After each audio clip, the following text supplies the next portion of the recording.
Design. This is a bit of a big topic, so go get yourself a drink or have a bathroom break before we get underway.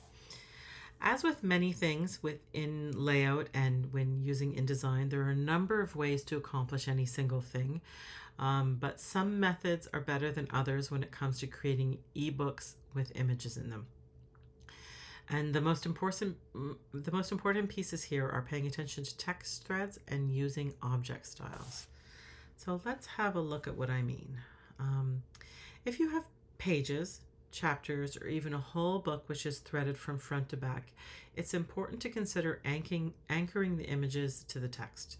Not doing so means that the images will come out after the text thread in the ebook. So this might mean, for example, that chapters 1 to 10 are in the ebook, and then there's a traffic jam of pictures at the end of chapter 10, instead of perhaps being sprinkled throughout as the design intended. The key to exporting images in the spots in the text as intended is to anchor them in the content. So here's what I mean by anchoring. I have the selection tool or the arrow tool selected, and I clicked on this image.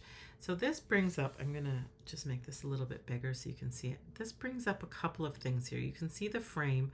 The most important thing to pay attention to is this little blue square right here. So with the selection tool activated and clicking on the image, it will bring up a small blue square in the top right-ish corner of the image. Dragging that blue square into text, a gesture that is a little tricky and not necessarily intuitive, will anchor the image. So let's have a look at what I mean. I want this image to come out before the chapter title, so I'm going to drag it right here next to the chapter title so that it will come out. So you'll see a couple of things happened. That blue square turned into an anchor, which means obviously that the image is anchored. And then over here in text, let's make this a little bit bigger to see it. There's this funny little invisible, this little sort of Y with crosses on it, a little kind of yen character. That indicates where that image is anchored. The blue square turns into an anchor, and then the symbol in the text marks the spot where it is anchored. So a quick note about anchoring. Consider leaving this step to the very end of the layout process and to just as you're about to create the EPUB.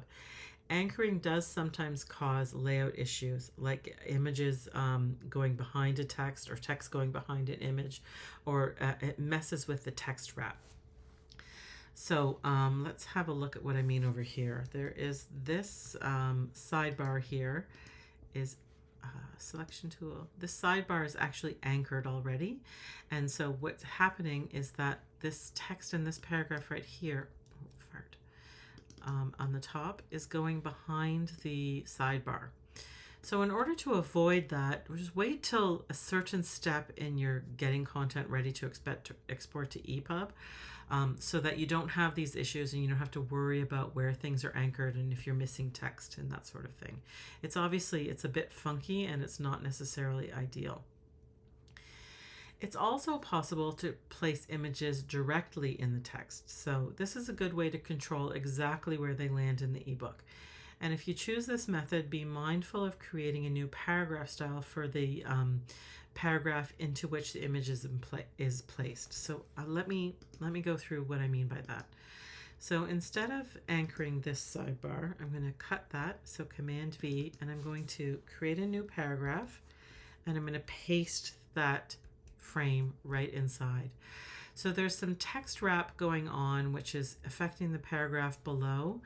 And then this paragraph that it's pasted into has a leading of 16 point, which is being respected. So first let's go and have a look at the text wrap. Where is text wrap? Oof, I can't find it right now. Okay, type and tables, utilities. Darn it, where is text wrap? You can never find the thing you want when you want it, can you?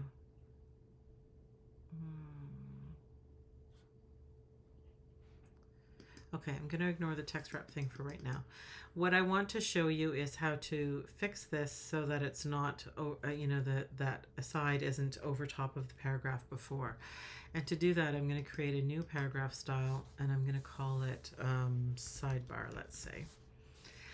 And under oh, that's already in use. So I'm going to create sidebar 2. And then the key thing here is to set the letting to auto. Doing that means that it will run as expected. I'm also going to take off the first line indent, and I'm going to center it though. So those are the only things that I'm going to do in this new style sheet.